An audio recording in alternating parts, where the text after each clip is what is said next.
সোহাগের জন্য আনলাম ওয়ারেস, কিনে নিয়ে আসলাম। সোহাগের খুব লুজ মোশন হচ্ছে এই গরমে, সোহাগও খাবে, আমিও খাবো, আর তো খাবে। আমাদের তিনজনের প্রচন্ড শরীর খারাপ, মানে আমরা আর পাচ্ছি না গরমে থাকতে।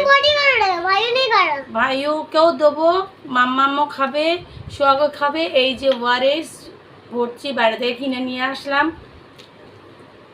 আমি এখন খাবো? এখনই খাবে সোহাগ। মানে সোহাগের শরীরটা ভীষণ গরমে মানে খুব খারাপ হয়েছে। এমনি ডাল ভাত খাই, এত রেস্টুরেন্টে গিয়ে তো আমরা আর খাই না। তো সেই কারণে মধ্যবিত্ত ফ্যামিলির মেয়ে তো আমি, তো হাই প্রোফাইলে উঠতে পারছি না, তো বাচ্চাদেরকে নিয়েই থাকছি। তো এখন সোহাগের শরীর খারাপ, এখন প্রবলেমে তো আমাকেই পড়তে হবে, কেন মা যে আমি। তো এই ওআরএস নিয়ে আসলাম, দুধ টক দই নিয়ে আসলাম। শরীরটা ভীষণ খারাপ হয়েছে গরমে, কি করবে? এই গরমে তো এই ঘরেই রয়েছে।